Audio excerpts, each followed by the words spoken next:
Thank you for joining us.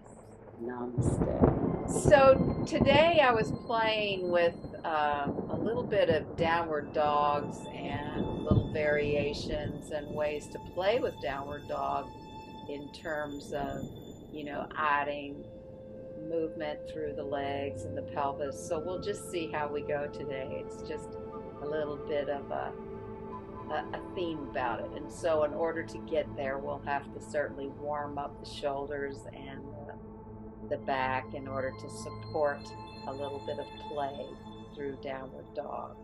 So let's begin. So it's probably a good idea. I have some blocks too. You don't have to have them in the practice, but they can often be very useful in practicing downward dog and give you more space in more lift through the arms so that it might feel more spacious through the legs. So, but let's start with lying on the back a little bit and put the feet parallel, and you can walk them close to the buttocks, and we're just gonna do some rolling up the spine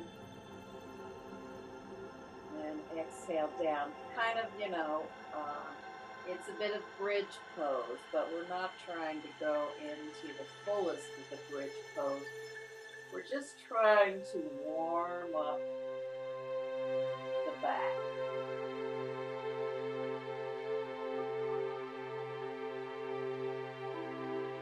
So I've got my inhale, pressing through the feet, rolling up.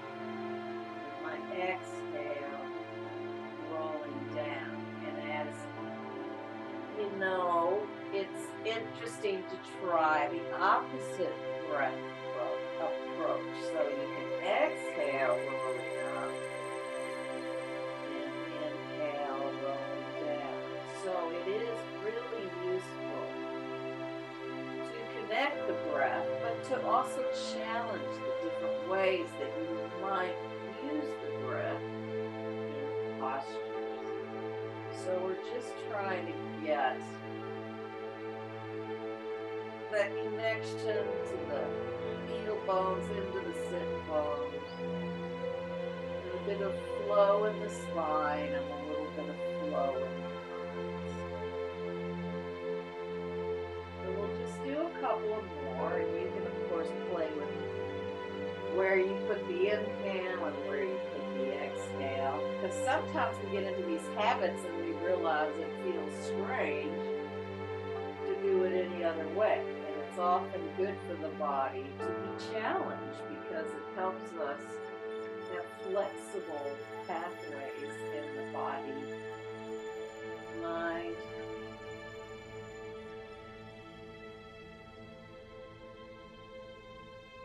and then we'll do one more, and you can hold it for a few breaths, just feeling that connection with lifting the pelvis forward,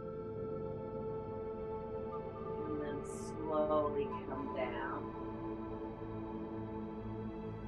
And then we'll do some abdominal um, waking up. So you can either place the hands next to you, palms down, if that feels like the right thing. Or you can interlock the fingers and hold the hands under the head.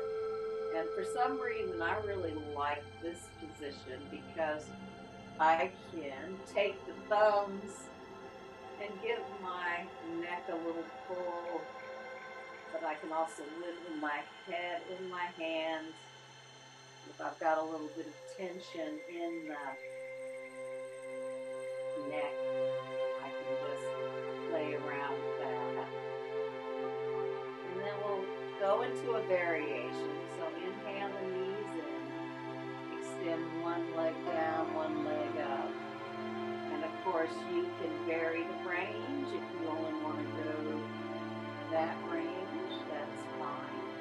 Or you can try a bit of 90 degrees, letting the lower heel be just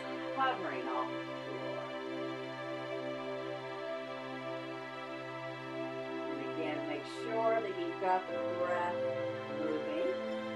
And again, you can inhale when you bring the knees in and exhale when you extend the leg. Or you can exhale when you bend the knees. And inhale when you extend the leg. So again, it's another way to vary the breath. Vary which way you do the inhale. Vary which way you do the exhale. So we'll try to even this up. So if you have paid attention to which leg you started with,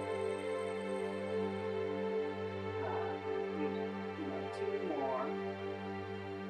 And bring the knees in. Place the feet on the floor and just do a little windshield wiper,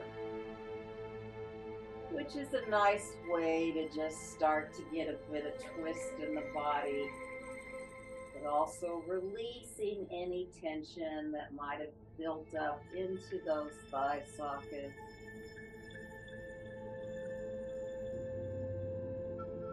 And then on one of those windshield wipers, you can really just drop the knees and let yourself roll over and come up to all fours. So it's good to, before going into downward dog and playing around with downward dog, it's good to just put ourselves in that tabletop or all four position and just see how the head and neck are here. How's the support from the hands into the shoulder? How's the support through the feet and the shins? And then we'll go ahead and round the spine. Inhale, lifting the head up.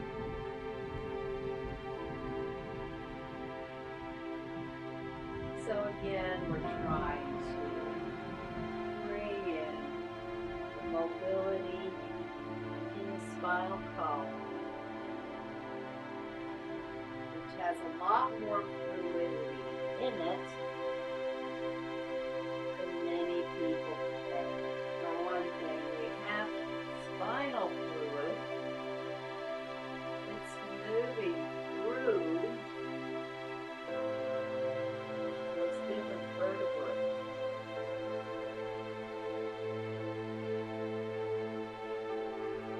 And the next time you come out into neutral spine, you can do wiggling the tail and wiggling the head so that the spine goes into that lateral movement a little bit. Just swinging the head. Of course, you got to do what works for you. If you need to keep the head a little bit stable, you can. Or if you're able to really wiggle side to side, it's like if we had a tail, we're swishing it side to side.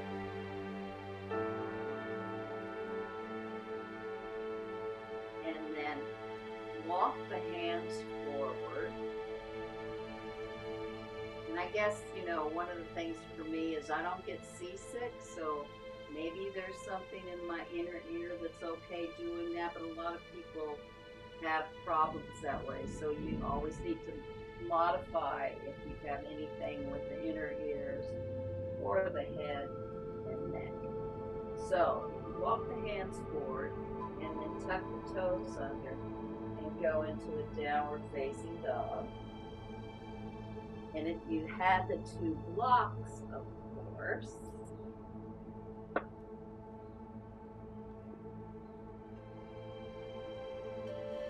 you can see what that gives to you. And you can always, people probably don't have big textbooks or dictionaries anymore, but you could always use solid books like that for blocks too, if you don't have those in your possession. And then inhale, go into big toes together, knees block. And we'll make sure that as we do these little variations and play with downward dog that we do a lot of big toes together, knees wide, and of course you can do it anytime if you're feeling too much tension building up in the shoulders. Because downward dog is really a pose that once you can come out of those shoulders, you can find a real restfulness because the head is lower than the heart. So again, walk the hands forward, tuck the toes under, and come into a downward facing dog.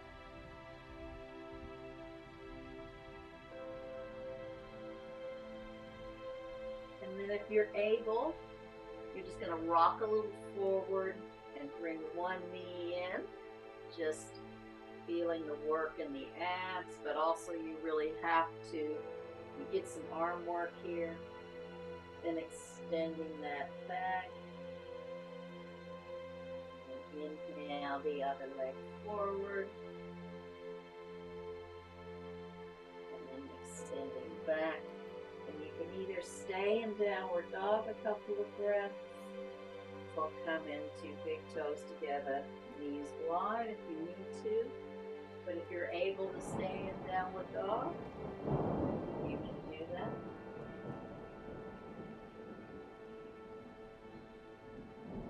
And then for the next movement, we're going to again come forward. This time we're going to cross the knee towards the opposite elbow. And then extend that back. Then we're going to bring the other knee and bring it towards the opposite elbow. And then bring it back. And then either a couple of breaths in downward dog or big toes together. Knees wide. And the next one is inhale and bring the knee out to the outer arm. So it's the same knee going to the outer arm. Bring it back. And then the other knee going to the outer arm. Bring it back. And then we'll all go down into big toes together. Knees wide. Couple of breaths here. You can probably feel how this is really starting to warm up the body.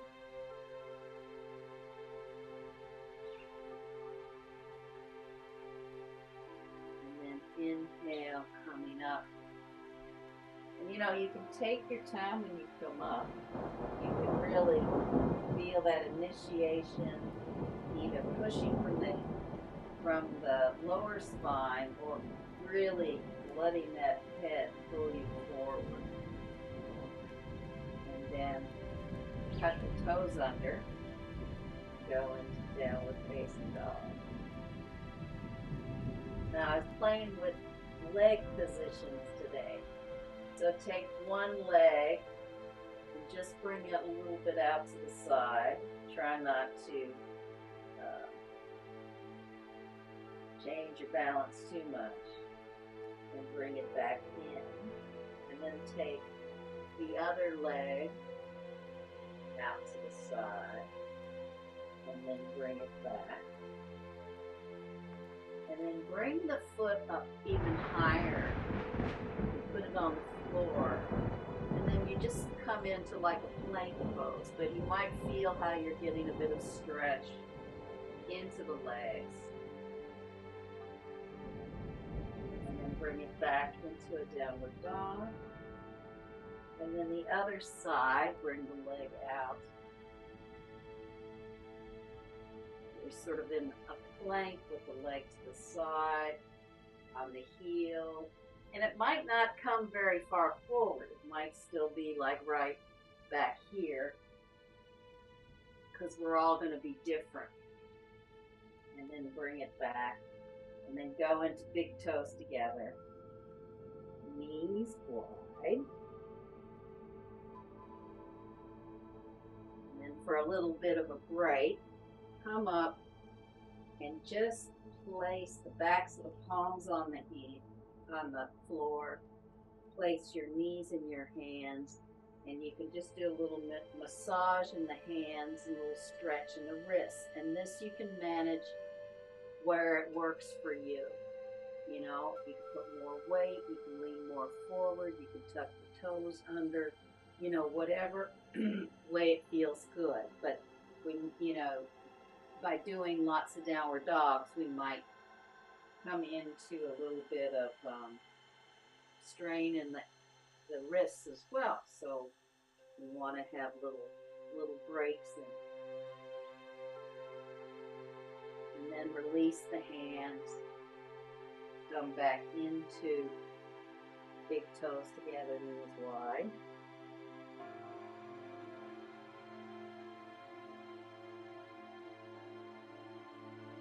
Inhale, coming up into all fours. Tuck the toes under and into downward dog. And this time, we're going to bring one foot just at the low part of the thigh here. Yeah, we'll break it down. So we're just going to stay here for a few breaths. You can flex the foot.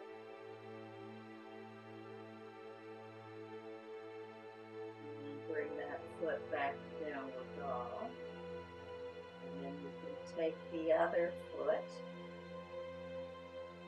It's like right above the kneecap here. And you know, your leg might be there, or it might be more open. It just depends on your hips here. And then bring that foot back. And you can either stay in downward dog for a couple of breaths, or go into big toes together, knees wide.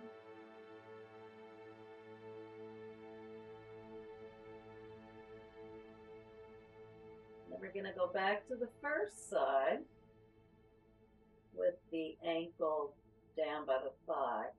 And then see if you can slowly come into a plank pose.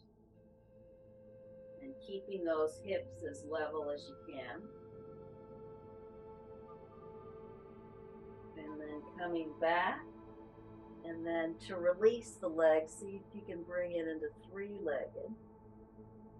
And then for the second side, bring that ankle down near the lower part of the front thigh. And slowly come into plank pose.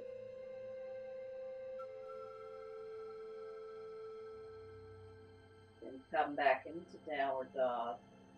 And then lift that leg up to three-legged. And then bring the knees down and go into big toes together and knees wide. And actually, while we're here, we'll have another little halftime break. Walk your hands over on one of your thighs here. And then really press those hands. And then try to bring your ears parallel with the arm. So it's just a little bit of a side stretch, side hang.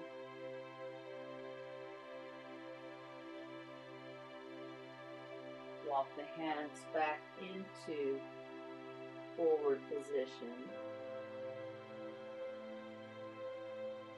And then walk them to the other side. And then press the hands down. Get some length in the spine. You can look up if that helps. And then bring those ears parallel to the arm.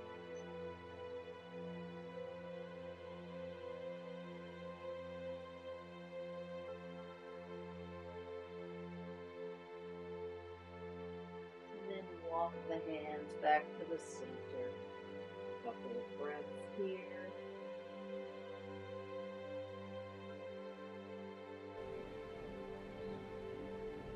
Inhale coming up. We're going to try to add some of these together. And tuck the toes under.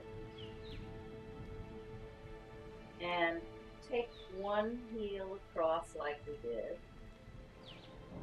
And then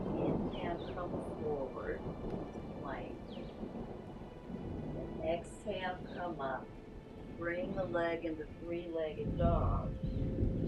And then bend it through like you just did. See if you can find that space between your hands. And that's what's useful to have blocks, because that often gives you space to move that. So now we're just in a lunge.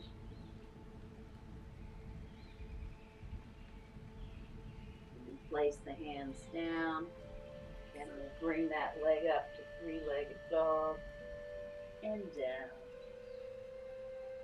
And then take the other leg and first bend it across the leg. Come into plank.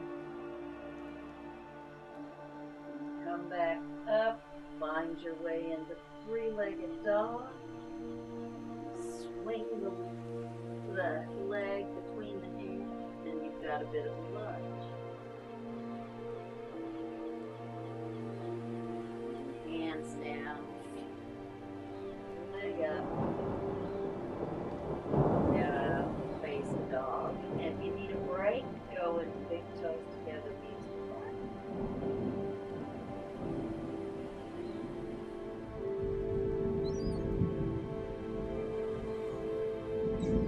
Then we'll bring the right leg up and three-legged. Swing it between your hands into a lunge. Bring the hands up on the thigh. Arms up into warrior one, or sometimes just called lunge warrior. Bring the hands down. Next to your foot, swing the leg up. Back into down dog. Swing the other leg up into three-legged. Bend it through to between your hands. Once you find that grounding in the feet, bring the hands up onto the thigh. Inhale up.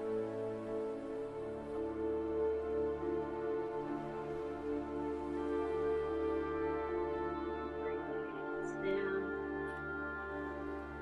Leg up. Three-legged dog. Downward dog after three-legged. And then big toes together. Knees locked.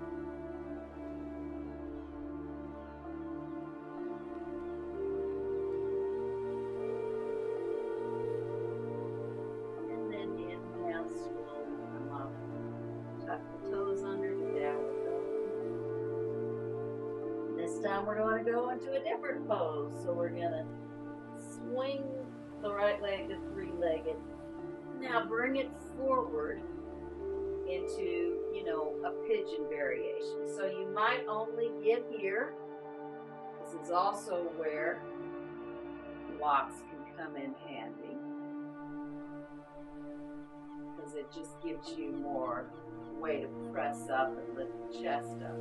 Now if you don't have blocks, don't worry about it. Keep your hands here. The other thing you can do, you see my toes are tucked under. You can start to walk the toes back and place the top of the foot on the floor if you can do this.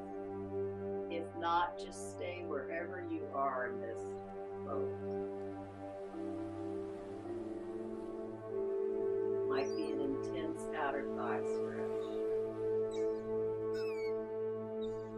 I'm going to tuck those toes under, bring my hands forward so I can swing that leg back up, back into downward dog, then swing the other leg, bring it through, and again the first stage would be here, or like I said, if you have blocks, bring them here. You can stay there, you can put the knee on the floor if you need to. Or you can start to walk the foot back.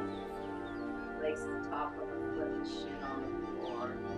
So stretch through this outer thigh, outer buttocks, outer hips.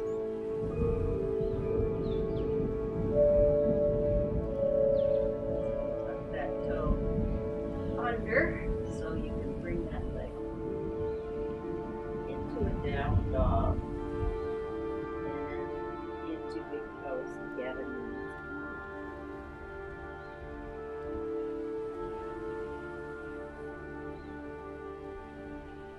Inhale, come up, and we'll do one more of what we just did, because I always think it's a shame to do just one of those, because I think in the second time around you find it more manageable. So tuck the toes under, downward facing, swing the leg up, bring it through, and wherever you are in this pose, be in this pose whichever way works for you.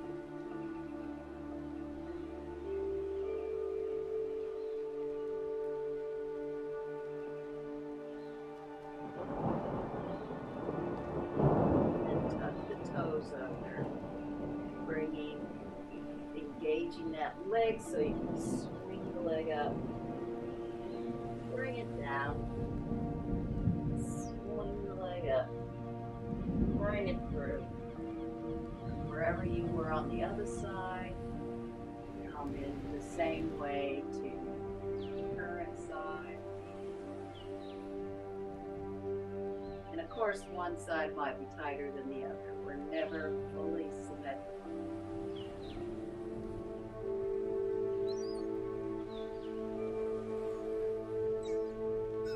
And then put the toes under, swing the leg back, three-legged, downward dog. See if you can just take a couple of breaths of downward dog.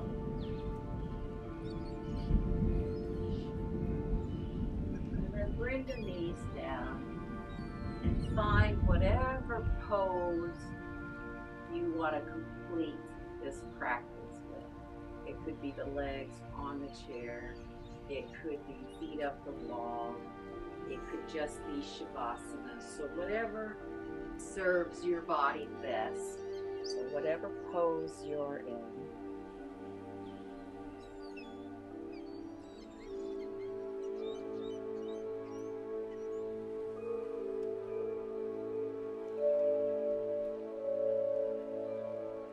Just begin to notice your breath.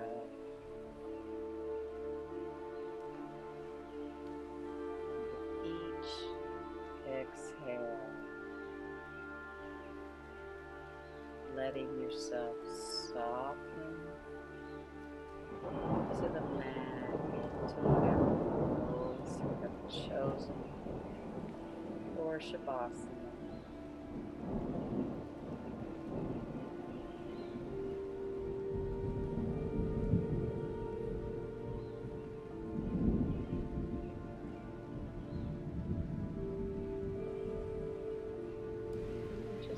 Aware of where your legs meet your thigh socket.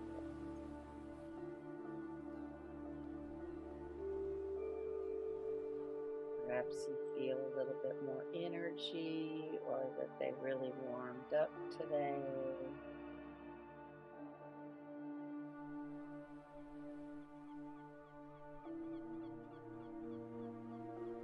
Maybe you're feeling a little stretched out. And see if you can feel the breath really move into those thigh sockets. Softening that connectivity into the pelvis and the legs.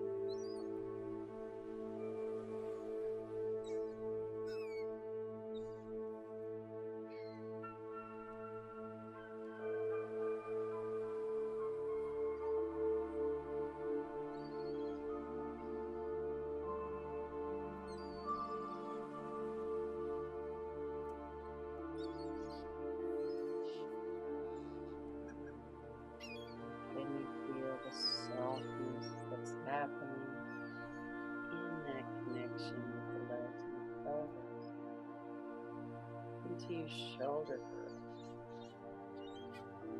into the collarbone, your shoulder blades, armpits, and out through the arms.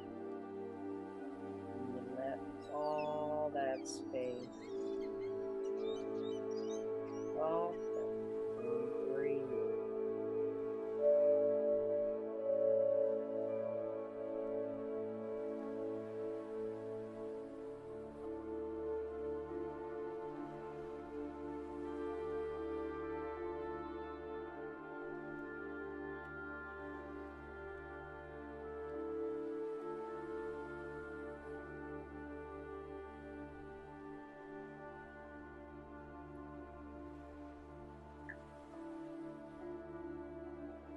Then can you feel the space in your vertebrae, fluid in your vertebrae? Create space between each of those vertebrae. So when you inhale, it really lengthens. Exhale, it shrinks towards the center.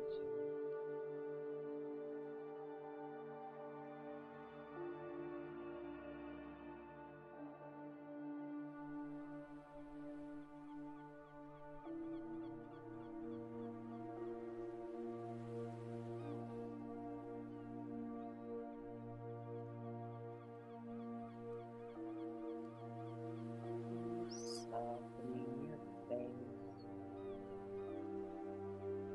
the eyeballs and the eye sockets, the cheeks and the jaw, and the ears softening, and the chin softening.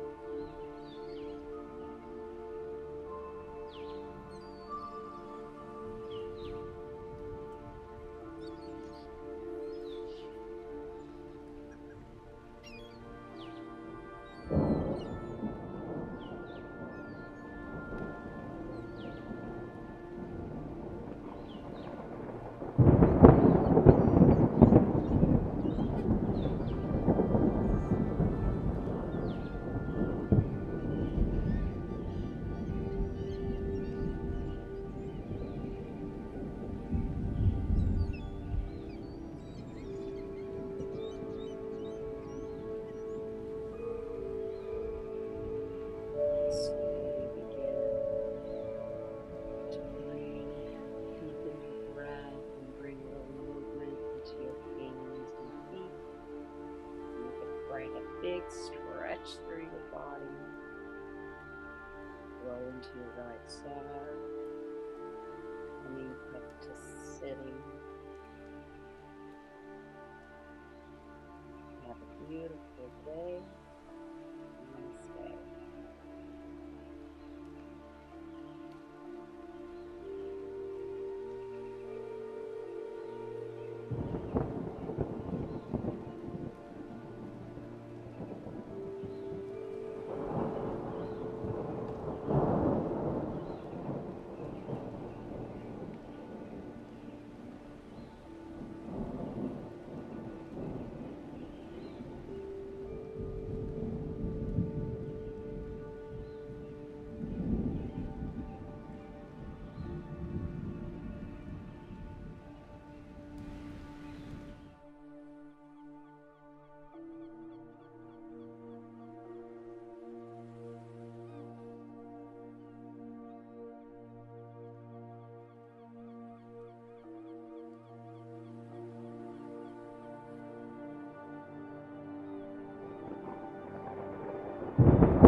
thank you for watching and joining us.